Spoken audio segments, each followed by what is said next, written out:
thank you all of you for coming in. I hope all of you are staying safe and dealing with working from home, and hopefully preparing for working post the lockdowns as and when that situation comes. How we see the impact of the crisis on the economy on various sectors. We'll then zone down on banks and talk about things that are immediately going to impact us, and maybe things that we'll need to work on as an industry in the next 3 to 6 months. And then maybe try and take a stab at the future in terms of saying, how does that really reshape banking? So really 3 topics for us to talk about today. So actually jumping straight on to the topic. So basically, this is how we've structured the presentation. We'll do it in 3 sections. There's a macro section, there's a impact on bank section, and we've done some surveys, and we'd like to actually play back some of the findings with you. And then there will be the last one, which is what we think winners could be doing differently. We all know that the current crisis is very different from most other crises that have hit us in the past few years. It's intense and sudden, just in a flowing river, a huge boulder, or different from most other crises that have hit us in the past few years. It's intense and sudden, just in a flowing river, a huge boulder or a meteorite quickly exploded and just really set the cat amongst the pigeons. It is in very broad base. It has impacted every country. It also comes of a generally fragile backdrop, not just in India, but also globally in terms of how things were shaping up, and we ourselves were headed for a bit of a slowdown in the GDP growth, and then this came there. And remember that while there were all these things, the global economies, India no exception, was fairly integrated. So really this has become really a global pandemic, but it's also a global economic crisis. And you can just see how the markets have reacted to this, and we've just plotted 3 crises here. The yellow is the current COVID crisis, just in the initial months, and the light blue is basically the Lehman crisis, and the gray line is the dot-com bubble and when it burst. And you can see that apart from China possibly, but look at US, look at other global markets, look at India, the COVID impact has been far more severe. In a very short time, the markets just collapsed. And actually, these, the way it can unfold in India, and this is a busy chart and complex. I won't take you through all of this, but really, the way one way to think about this in India as to what can happen is to start thinking from the red box, which is that in the lockdown, the 6 weeks of lockdown, there has been a significant drop in business volumes across pretty much any industry, across customer segments. And if you just sort of trace that forward, what happens to businesses if they don't clock any sales or very little sales for six weeks, and then very gradually start to come back. Right? They're all running on fixed costs. That means they don't generate cash surplus. They can't service their loans. Forget about capex expansion. The story with large companies is no different. From the government's perspective, tax collections go down, earnings go down. Therefore, investors are unhappy as companies start to sort of correct for this. And we haven't had that so far because of the government intervention. But sooner we could have impact on either jobs or incomes, at least even in the salary segment. And from financial institutions perspective, it is actually a vicious cycle in the sense that ultimately banks need capital, right, to sustain themselves and grow, and so do NBFCs. And if if there are delinquencies, then capital gets eroded, earnings are lower, and that actually weakens them. Even if there is a demand and the economy starts to look up, the banks don't have capital. So really all, many interlinked things. And I think what we're trying to do is to try to break them down into individual components and talk you through what specifically could happen and what specifically some of us could do. So first comes GDP, right? And obviously there have been various estimates, and we've slowly trended down from maybe 2% to 3% growth to 0. Pretty much that's the consensus estimates now. And various assumptions about how the shape of the recovery could be. But basically what we are saying, and I think many analysts as well now have caught up with this view that I think the base case is to assume 0% GDP growth. that also may has some assumptions.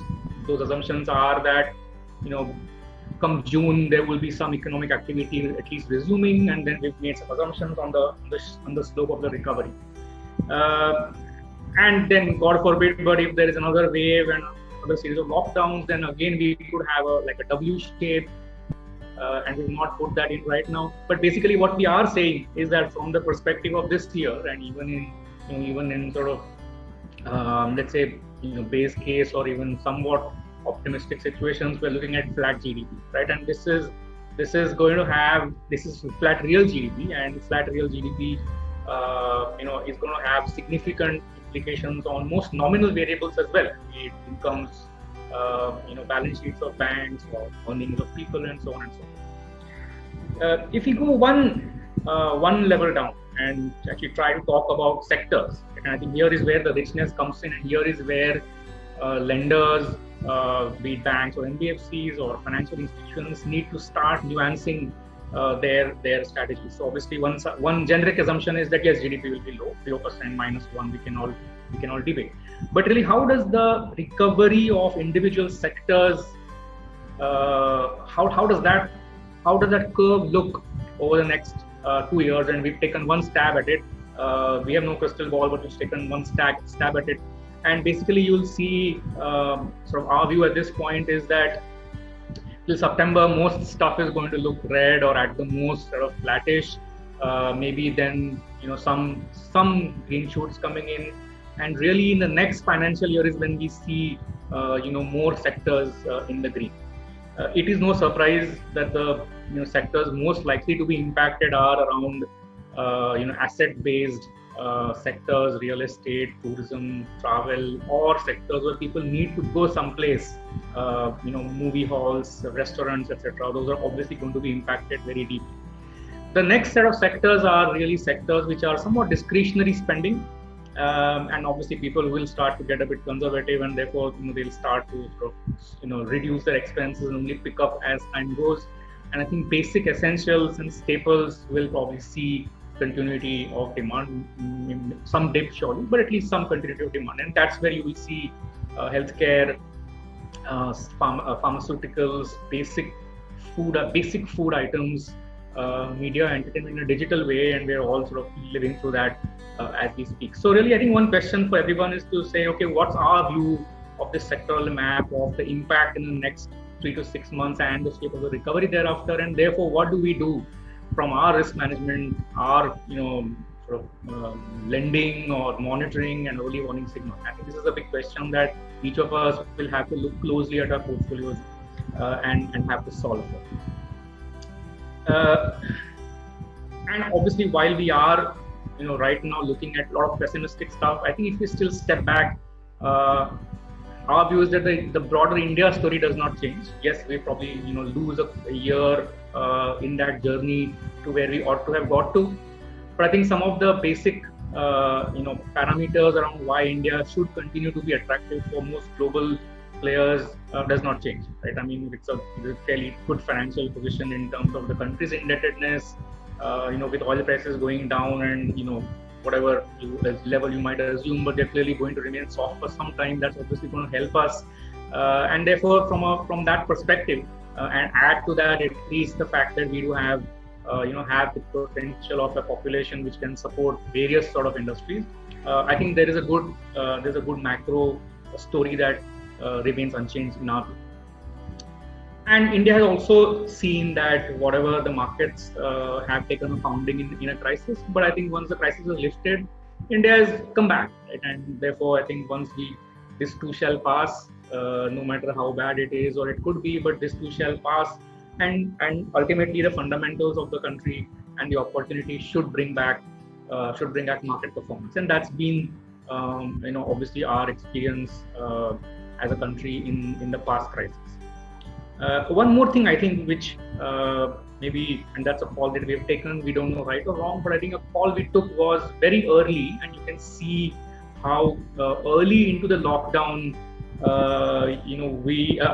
how early into the virus, the infection, we basically put a clamp down and pretty much imposed a lockdown, right? And the number of cases when we went into lockdown was significantly below many other countries. And we've imposed a fairly strict and stringent lockdown. I don't think any other country has done such an aggressive lockdown, and that's obviously helped to flatten the curve. At least in this edition, we are seeing doubling now down to 8 or 9 days, depending on what how you look at the numbers. And the mortality rates have stabilized. They are sort of below other countries. So really, from a loss to life and health, India actually acted quickly. Hopefully that should stand us in good stead as the country starts to come back. So from a from a macro perspective, just to recap what I said. Yes, it's it is going to be tough. We are looking at flat GDP. There are sectors that are going to have a whole bunch of issues to deal with, some more and some less. But I think the fundamentals of the country, the fact that we have bounced back from the previous crisis and that we've acted early and decisively, should actually allow us to recover, somewhat quickly. So I'm going to pause here, in fact, and request Anil to come in and share his views about how he sees the macro playing out. Good evening. Thank you for joining this webinar. Am I coming through audible? Yes, very much, Anil. Please go ahead. So I think Shishir's covered this section really well. I'd just like to add a couple of things. One is clear that we are in uncertain times. So we don't really know what is going to happen. We can all have a view and perspective.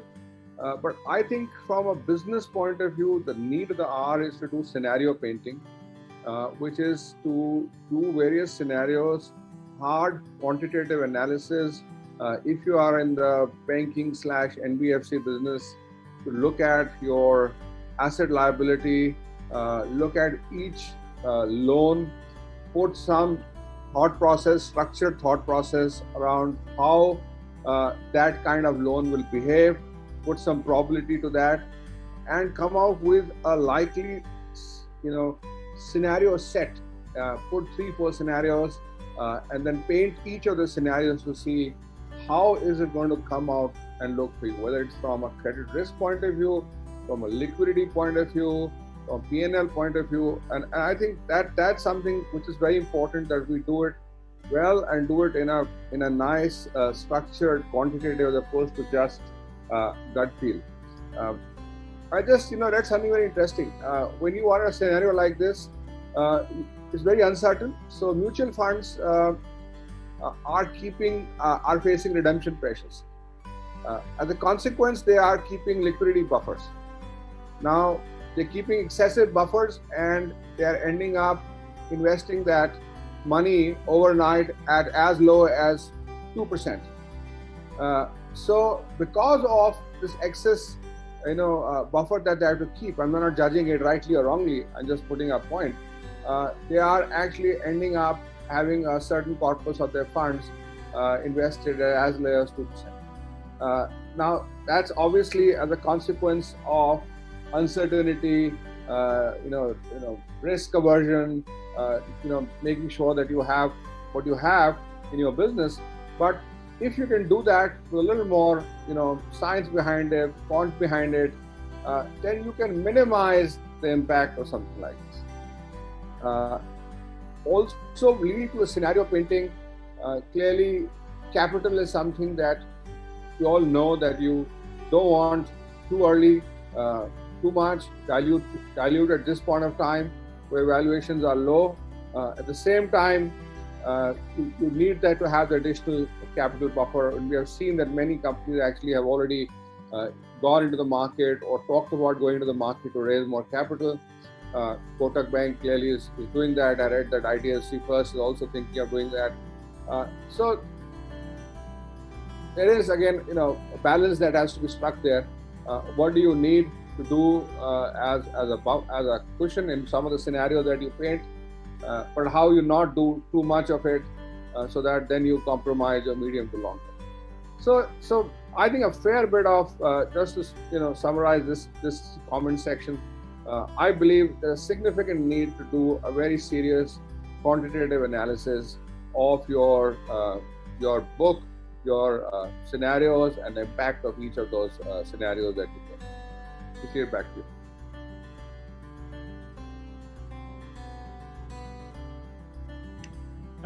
No, thank you, Anil, and maybe just move on. And it's actually a very good point for us to go into the second section. And actually, I'm going to just change track and go into a very micro perspective.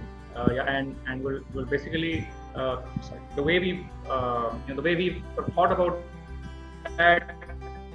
We've divided stuff that from the industry should be doing into 4 categories. Yeah. What should have happened yesterday, and we already lived it, but I think still we can refine and polish it.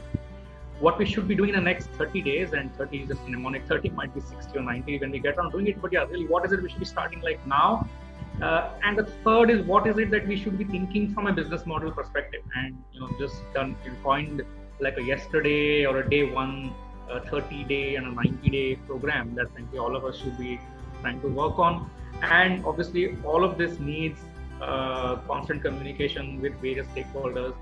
So this is really like 4 themes for us to work on. And we actually did some field work, just to talk through this a bit better. And before I come to that, obviously there has been a bunch of stuff done. I mean, the RBI has cut rates. There's a loan moratorium happening.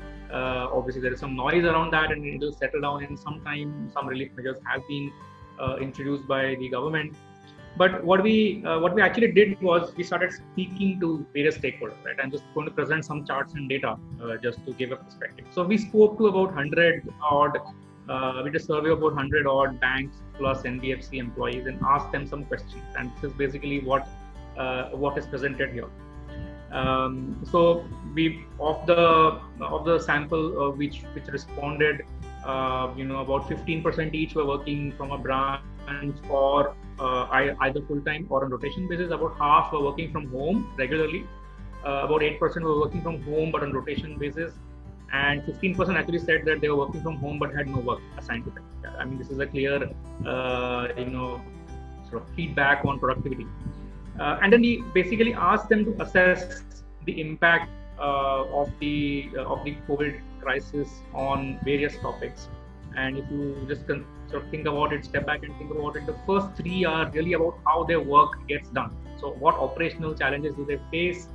And they rated it from bottom to top being extremely adverse, right at the top to the dark green being extremely favorable. And you can see about 70 about 80 to 83% of the population said that they had adversity in terms of operational challenges when they went to work from home. Almost 75% said that their productivity and efficiency was impacted significantly. About 42% of them said that they had technology challenges, right? So obviously, in response to a crisis, we all sort of scrambled together, put together a work from home program. But it's clearly had a bunch of issues in terms of how it got implemented. On the other side, actually, there's some very encouraging news, and by and large, people have said that they've got very good support from their management. They have got, and that's almost 50% said that it was favorable, whether moderately or extremely favorable.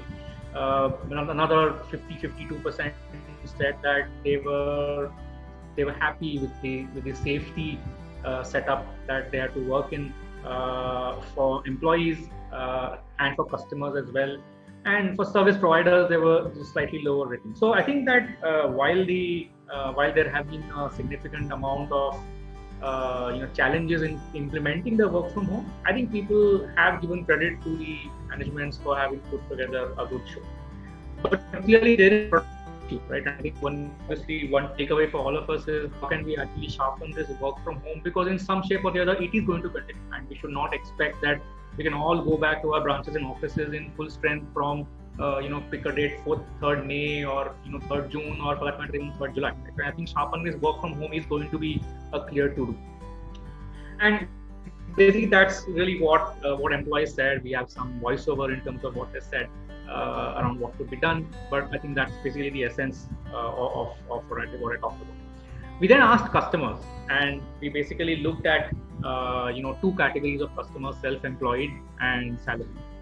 And we basically asked the self-employed, and if you look at the left two bars, we asked them what was the impact on sales in the last 2 months, which is essentially coinciding with middle of March, early March till let's say end of April, or when we just closed this survey recently. And we, basically people have given a very dismal account of how the business was in the last 2 months, right? Some 25% said it was completely shut, understandable, restaurants and so on and so forth.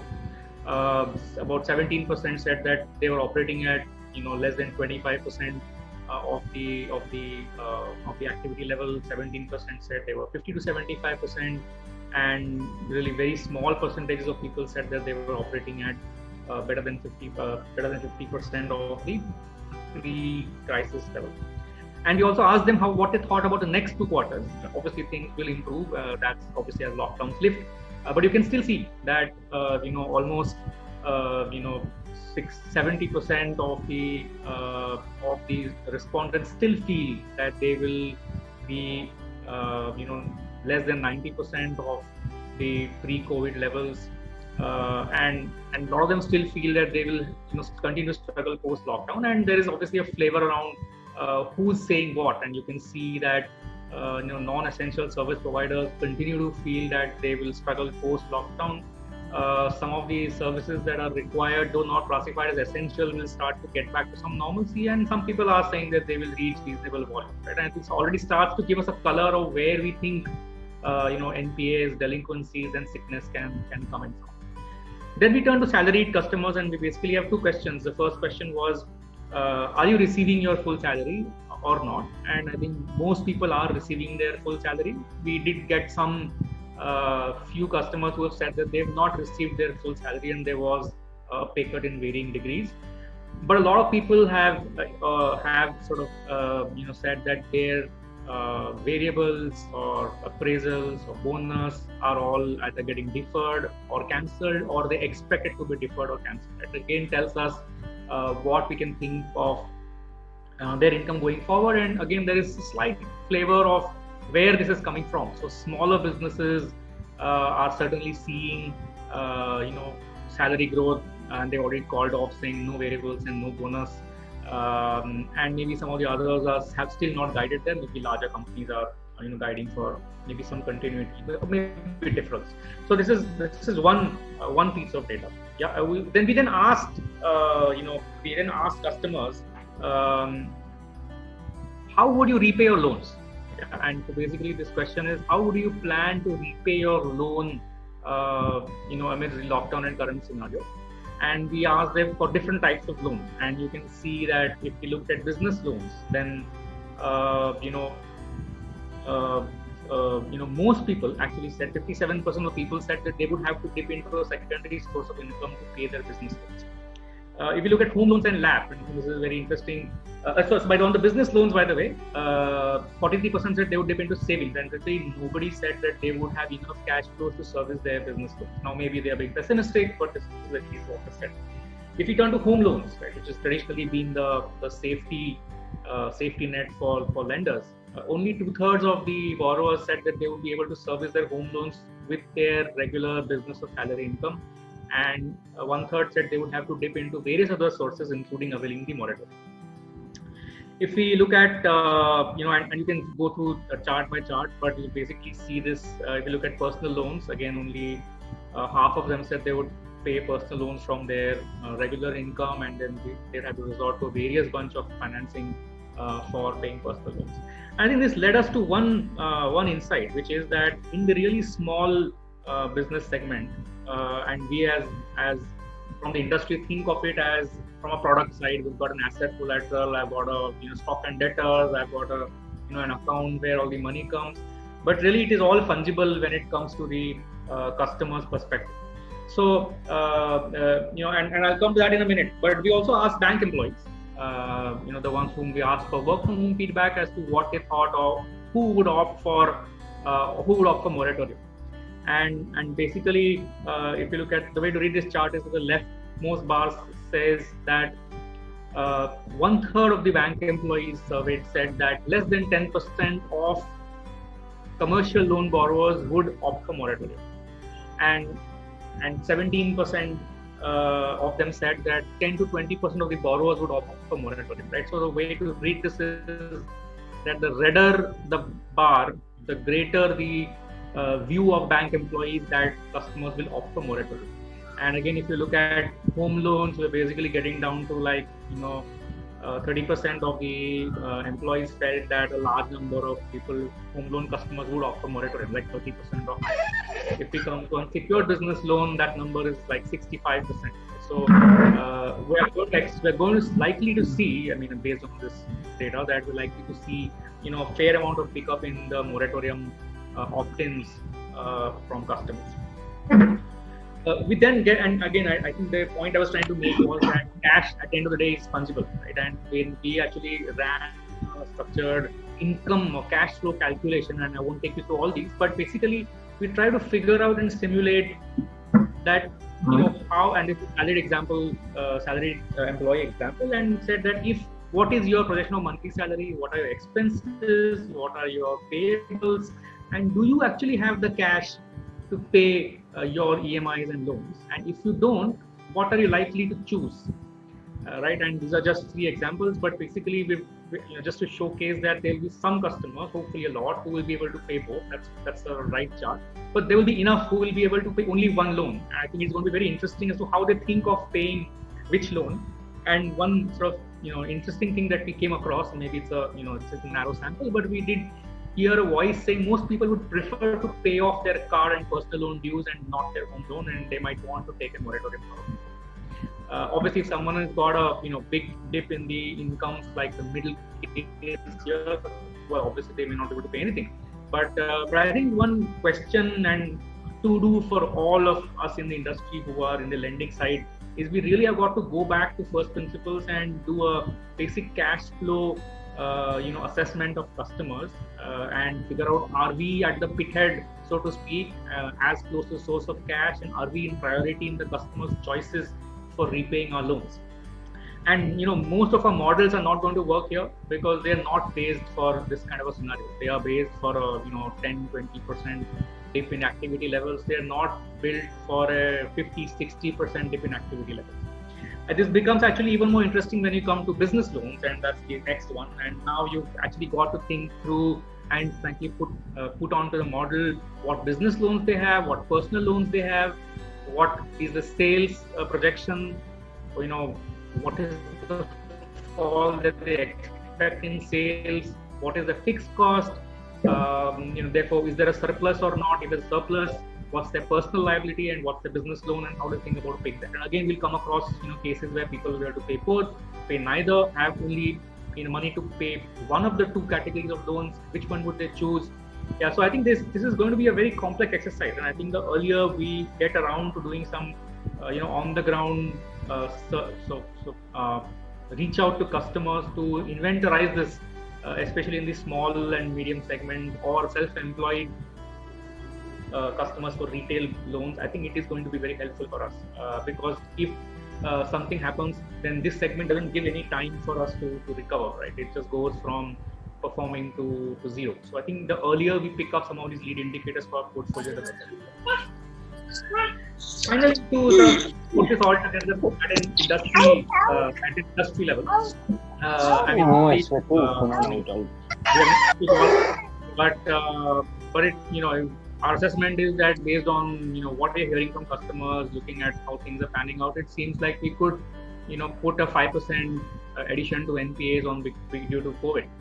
The sectors where this is going to be more pronounced is fairly obvious. Small businesses are going to definitely face the brunt of these issues, but so are sectors like tourism, real estate, NBFC, which are just smaller and don't have the ALM tied up, are certainly going to face issues. So we are kind of bracing for, and these could be famous last words, of course, but to stick a neck out, we would output in a 5% incremental NPA at this point of time. And then the last one we did is that, okay, if it indeed is 5%, and we actually looked at FY19 annual report, the FY20 is still just coming out, and made some simplistic assumptions. So again, not to sort of hold on to these numbers, But if the NPAs were either 2, 5, 7.5, or 10 in both scenarios, what would be the impact on capital adequacy? Going bank by bank, looking at their current adequacy, RWA, and so on. And we could see anywhere from, depending on the incremental NPA, to 1 to 4.5% dip in the capital adequacy of the banking system. And obviously, the mirror image of that is therefore capital infusion. And so, if assuming the 10.5% threshold, which is what right now is the requirement, if the NPA incremental NPA crosses 5%, and assuming that there are no other untoward non-COVID incidents, and I'm abstracting this, but just to put this thing together, we could be looking at a $5 billion infusion into the banking system. Now, again, there's an assumption here, right? If the NPAs are spread asymmetrically and tend to be more in banks which already have less capital, which certainly could happen because maybe their portfolios are already such, then you could actually end up seeing more than $5 billion capital requirement, even for a 5% increase in NPA. And if the RBI did actually reduce the threshold because they're carrying like 1% extra cover in India, then obviously the numbers will be lower than that. But really, if the base case is 5% NPA, then we could be looking at a $5 billion capital infusion, give or take another billion or two here.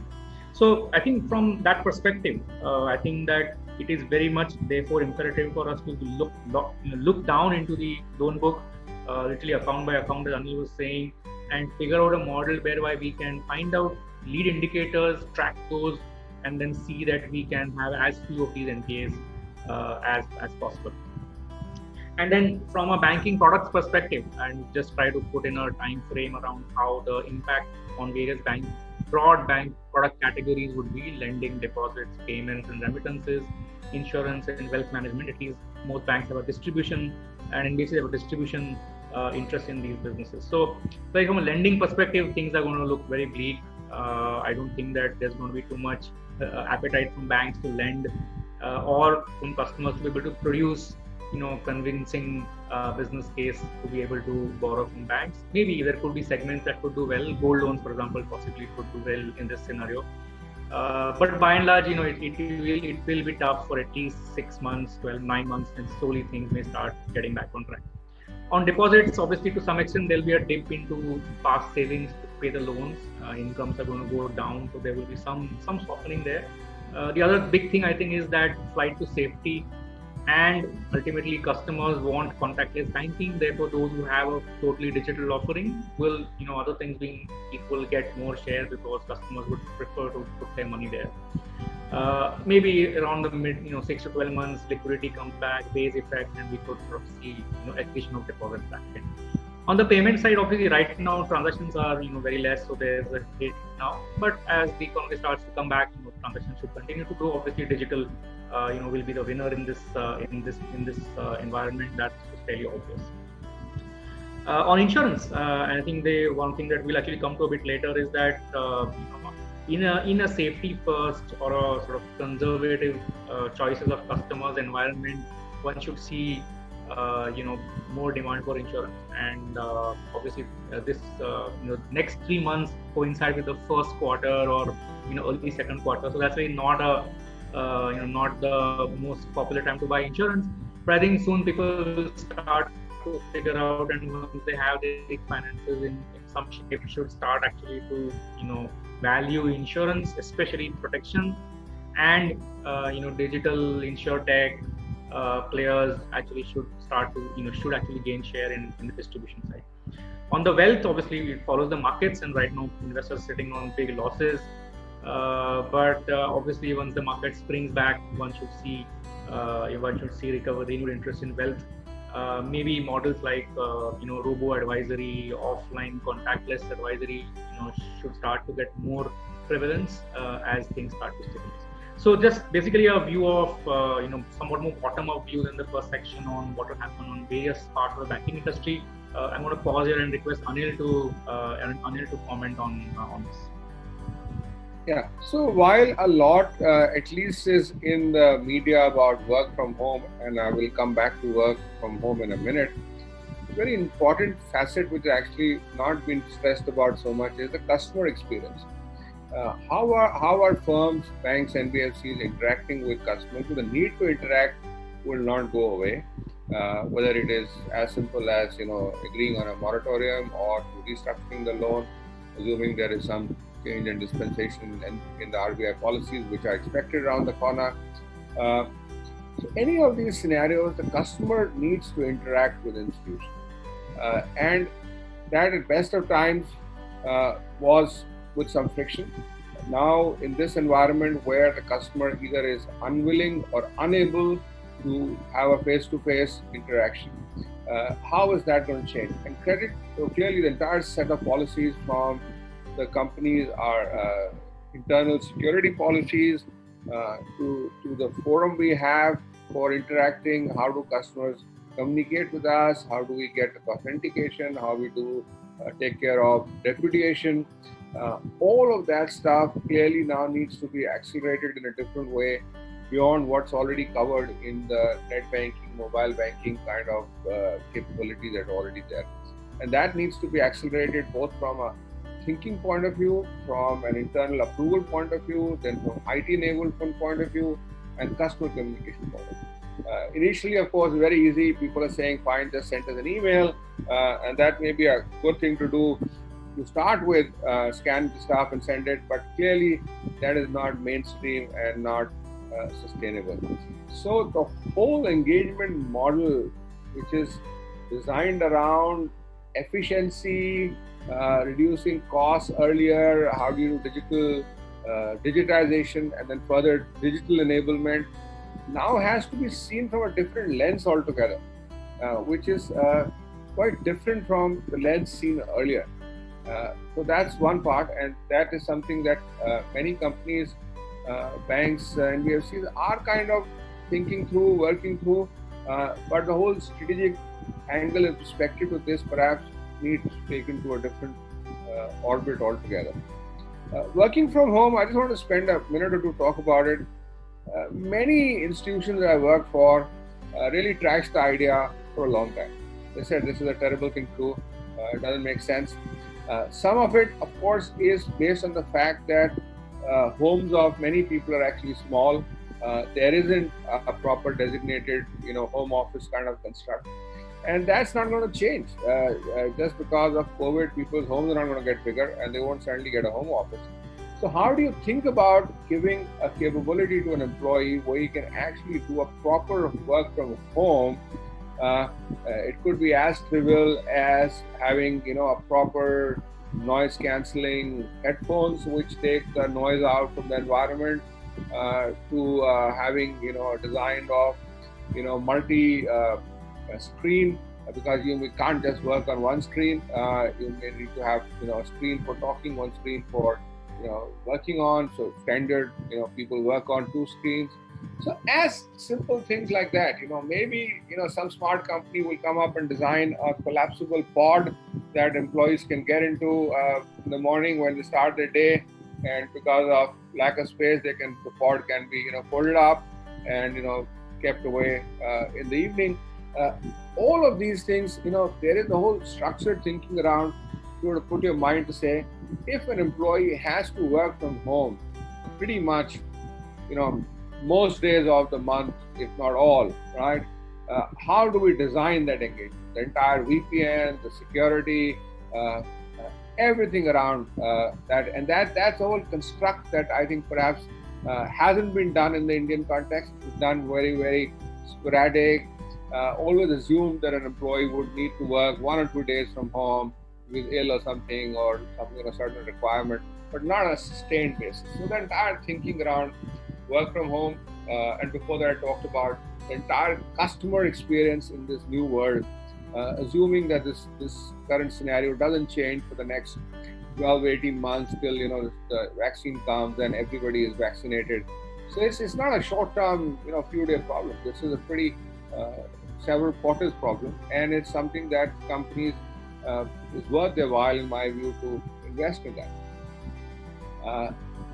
Also, I think we talked about non-performing assets. We talked about the fact that it's extremely difficult to predict. Some slides back, Shishir talked about some of the quick analysis survey based we've done. I think maybe there is a case for reaching out to a wider set of customers and actually understanding the customer perspective. Right? We may be thinking here, assuming that the customer would behave in a certain way, which may or may not be right. But if you were to reach out to various customers of a representative cross section, we would get a better sense around what is the customer thinking, if at all anything different from this. Back to you, Shishir.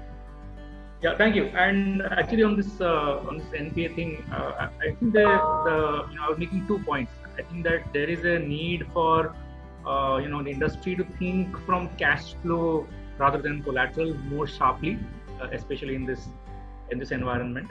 I think that's the first point. And the second point is that the metrics that traditionally credit managers look at are have a certain amount of lag effect. Right? I mean, like we'll probably look at credit submissions or tax payments or what have you. And one should look at that. But I think there's a bit of a lag element in it. I think the question here in this environment is how can you be one step ahead of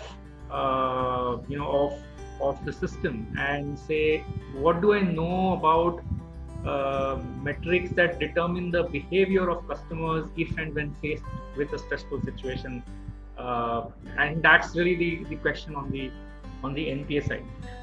I didn't touch upon this one, but I think the other thing, of course, in this is liquidity, right? And I think Anil did also mention this right up front. But I think just as companies keep liquidity, individuals keep liquidity. Obviously, for banks, NBFCs, liquidity is going to be a big issue, especially for the NBFC side, given that there is this whole, mismatch, let's say, between moratoriums that they have to give out versus moratoriums that they would, expect to receive. So I think liquidity, obviously, in any crisis situation in financial institutions is terribly important. So I think I just wanted to sort of make that. And then now we'll just sort of move into. We've talked about issues and things that need to be fixed maybe. But if we sort of change track a little and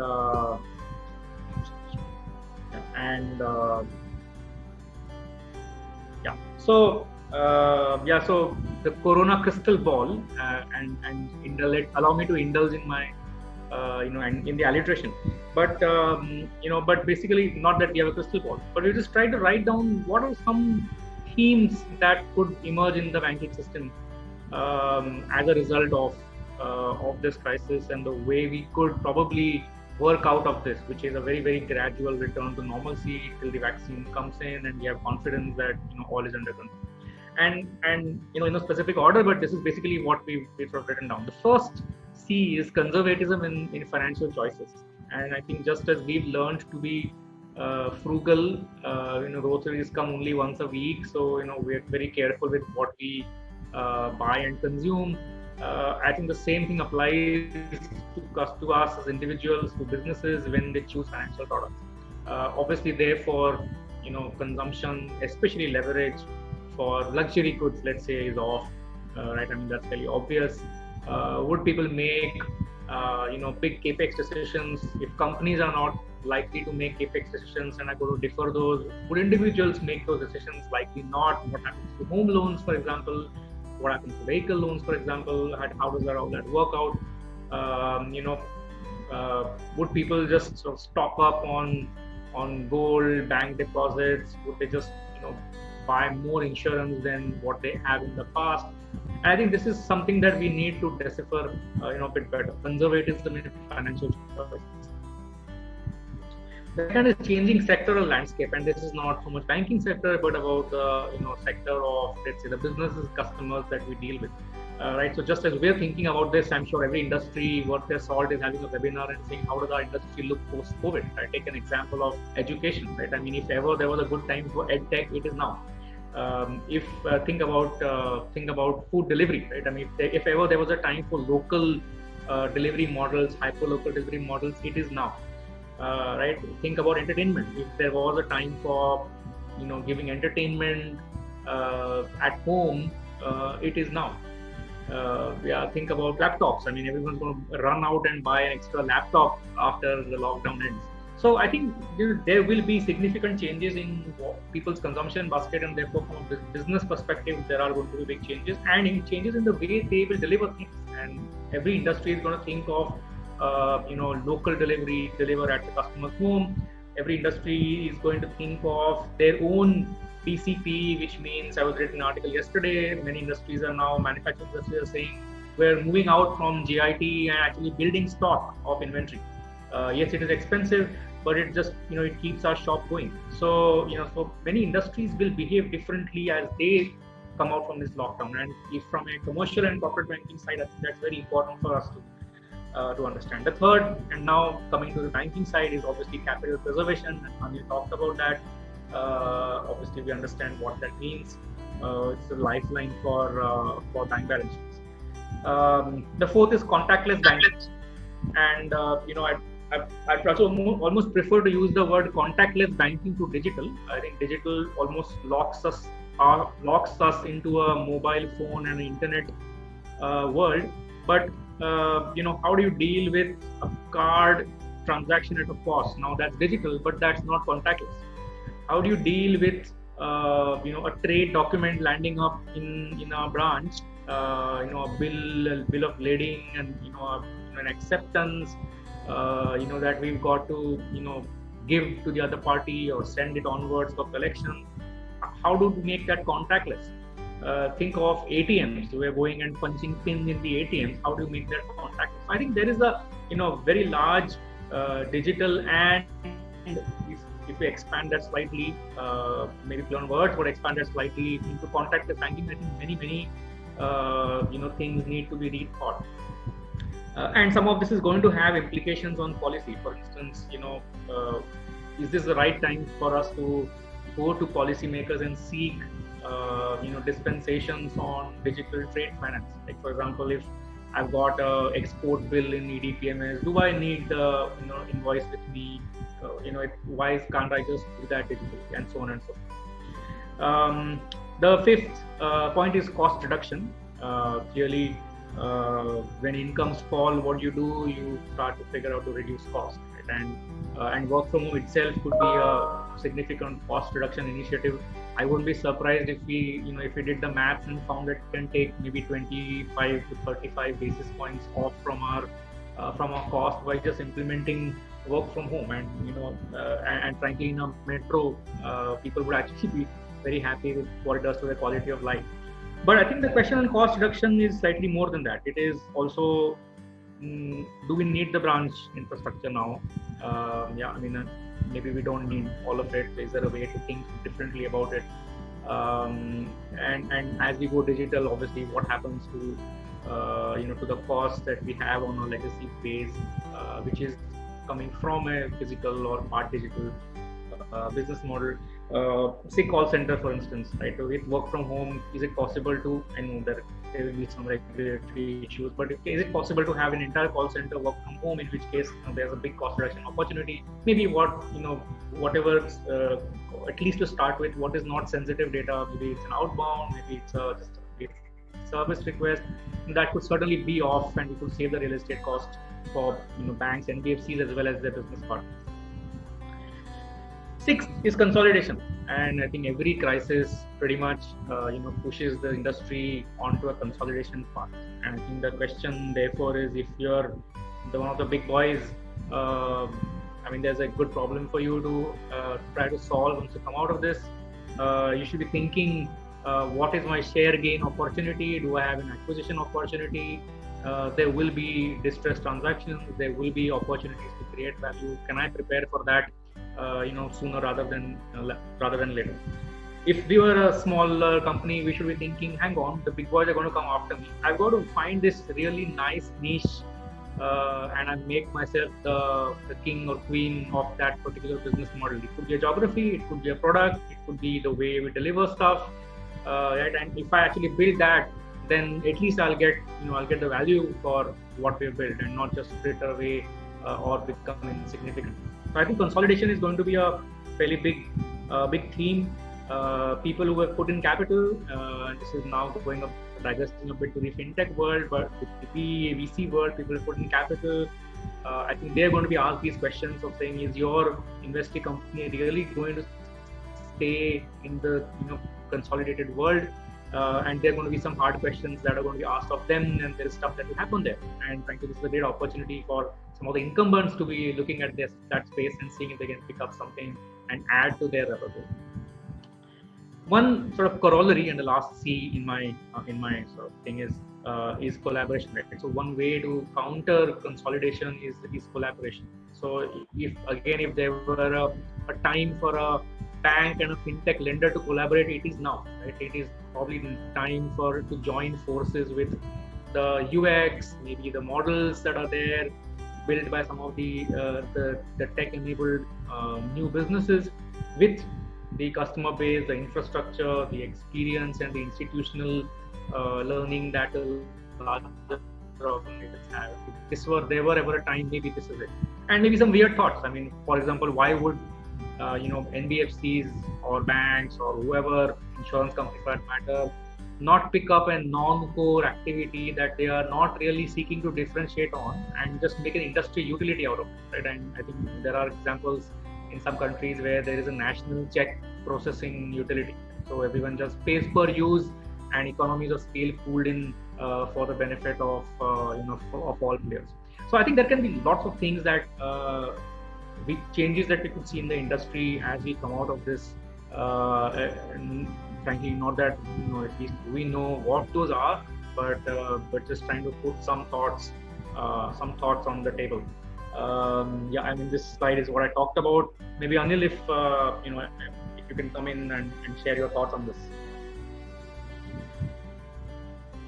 Thanks, Shishir. That's very well covered. So clearly, there is going to be the first initial order of the day is what do you do with existing customers, both on on the liability side, on the asset side.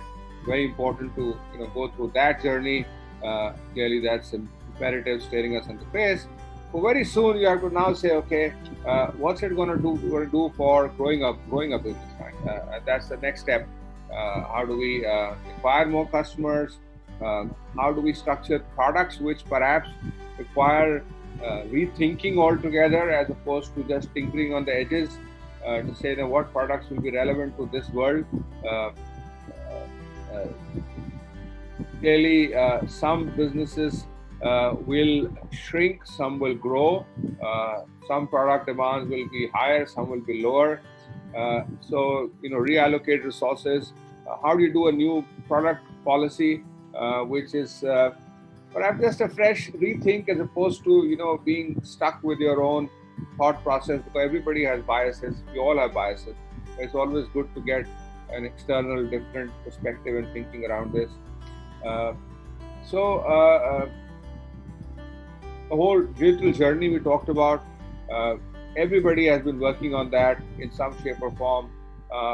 Sewing in contactless along with digital, perhaps a new word needs to be coined in there, which is just redesigning from de novo to say what is the best way to do contactless digital journeys. And she talked about M&A. That's clearly going to be important, right? You both on the larger players who have the ability to acquire, smaller players who feel that they will be better served by being part of a larger organization. But clearly, partnerships and collaborations are absolutely critical, because many banks who don't have a digital capability of the same order like a typical fintech has can really benefit from collaboration and partnership. So some of those things will really change. But I think most important thing I'll underscore is that perhaps there's a need to rethink with fresh pair of eyes the products and the journeys that would be relevant for the new world, assuming for a minute that this is something that's going to take 12 to 18 months at least before we possibly can go back to the current world. And once we get used to the new world, there's a good chance that actually we may not want to go back to the previous world. And that's entirely possible, that because this will force us to do things in a different way, and then that may become the new order of the day. Customers may get used to it, banks may get used to it. Very small thing I talk about, Check 21. US, for example, checks below a certain size, you can just go into your bank app and just take a picture of the check, and that whole clearing journey starts from your phone, as opposed to today you have check truncate where you go to a bank and then the journey is bank scan. There's absolutely no reason why we can't think of it. It's a very mature thing. It's been there in the US for several years. They have gone past the entire risk security issue. They have a learning curve benefit. We could learn from that. So maybe there is checks below a certain size. Need not ever touch a bank in paper at all. That's just learning from an old idea, not even a new idea. So I will pause now, Shishir, and hand back to you. Yeah, thank you, Anil. I think we, basically, that's really pretty much what what we had to talk about. I'm sorry, it's just the communication side. I'm sorry, I just slipped, and sorry, Anil, for that. Yeah, so I mean, you can never communicate more in this. I don't know how many of our team members, long to meet, to talk to their bosses. I think they never wanted that in the physical world. We used to hate going near our boss's desk or cabin, but boy, don't we love it when we know and are in touch with them. And I think simple things, getting a daily huddle, team meetings, celebrating wins remotely, and in practice we are trying to figure out how to have a social party. I heard that that's already happened. We'll figure out how to deal with it at our company. On the external stakeholder side, again, I think board, RB, the regulators, investors, business partners, vendors. I think just being and setting up a rhythm for that is obviously helpful, as in any crisis. So yeah, really, that's it from our side. We'll be happy to take some questions or comments from the participants. Shishir, hi, Mahesh from Kotak. Yeah, Mahesh. Just one question. Thanks for the slides. Just one question on the kind of nitpicking here. How much do you think is a portfolio actually refinanceable in today's market? So, for example, housing loan, for example, where you kind of indicated that such a large payment which happens in a customer's income journey. If you can, is it possible that we see a fairly large book getting moved from one bank to the other, and typically elongating the payment at a much lower interest rates, so that you can improve the installment to income? Or do you think banks are going to be extremely wary about doing this?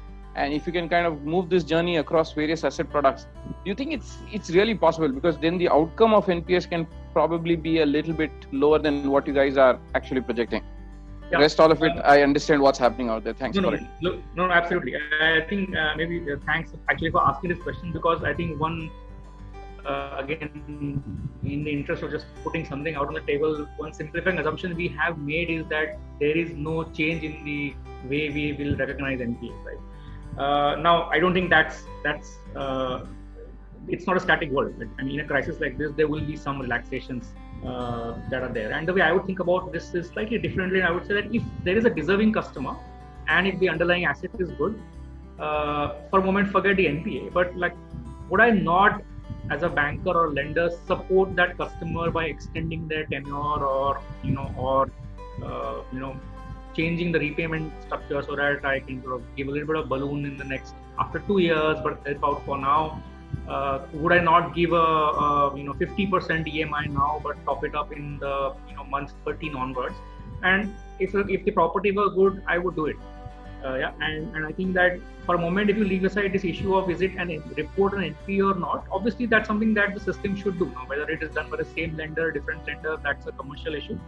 And therefore, I think if that dispensation is allowed, that would not be an NPA, and that's probably fair. We were just trying to say what would happen in the current dispensation. Just sort of trying to play back what we saw and heard, and what might happen in terms of current schedules and their repayment ability versus how the NPA would be recognized. And I think what you're saying is an absolutely fair thing for the system to do. I'll just come in. Mahesh, this is a brilliant question actually.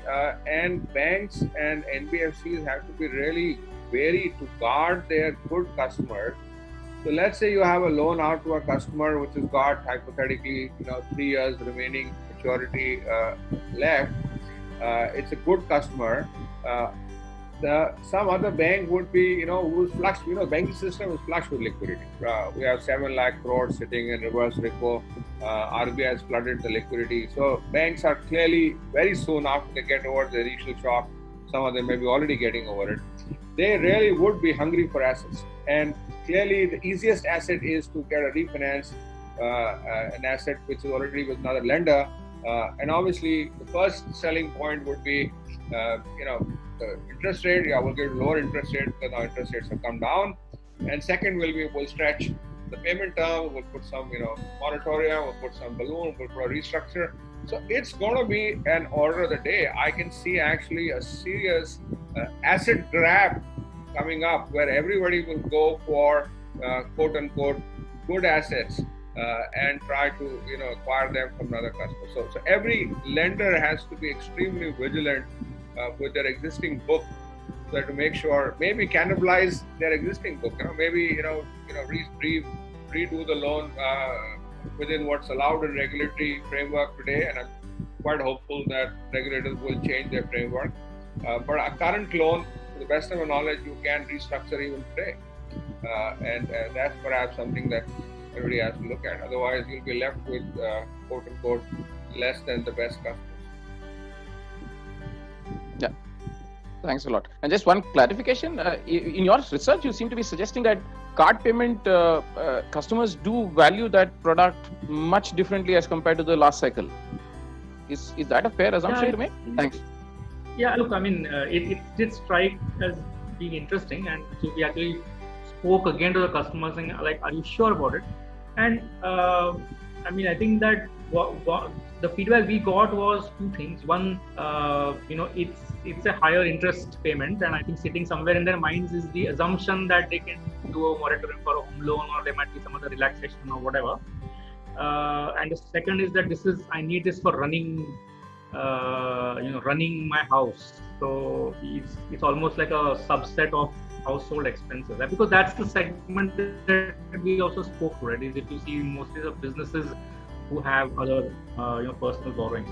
It did come across as being unusual. So when we did probe that, but I mean, frankly, this is not like an exhaustive survey. So it could also be subject to how people have interpreted what will happen to their other loans, and in that context, they've communicated some point of view about that. I would have expected the other way around. I mean, I would expect I'll pay my home loan, everything else can go part.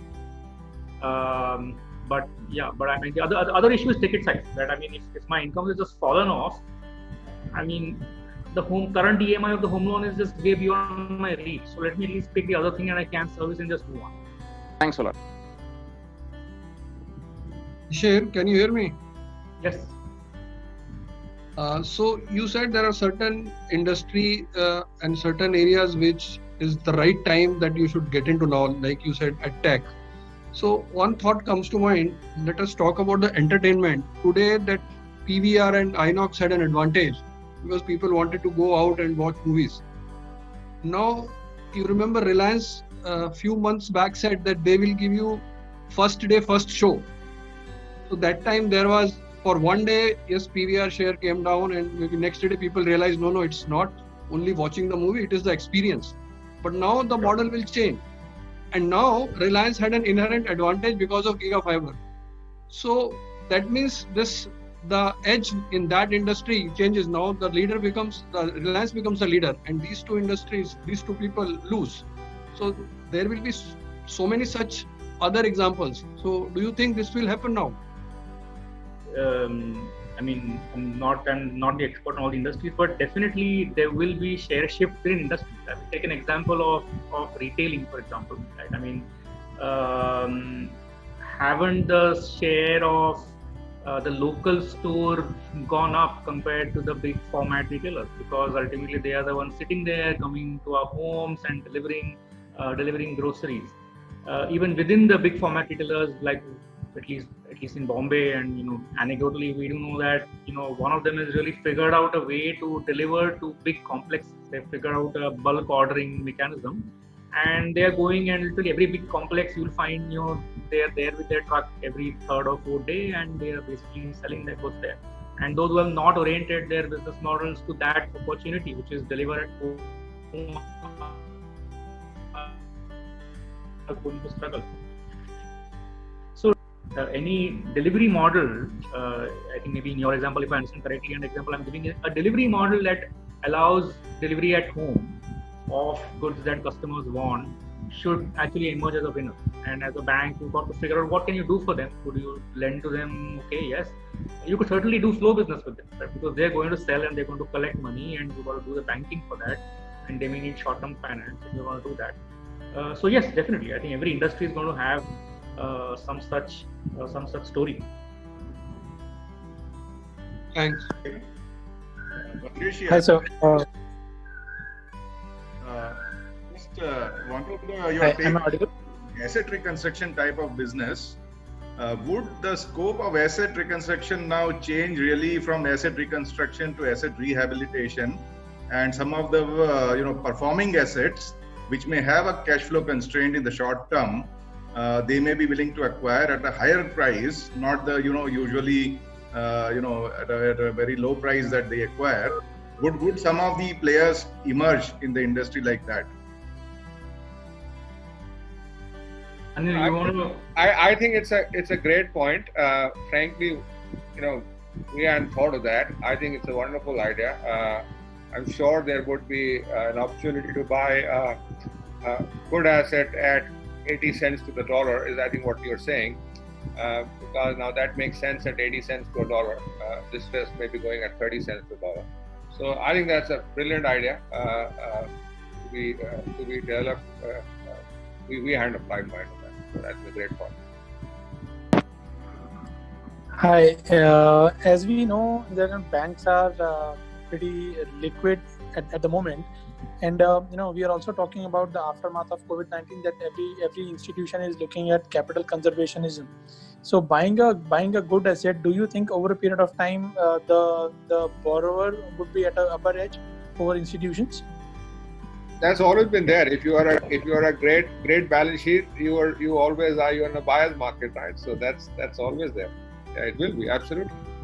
Yeah, I was just going to say that, and I think I think there will be consolidation in those industries as well, and larger players there are going to become larger and actually going to demand more there. I think that trend it's a generic trend, I think.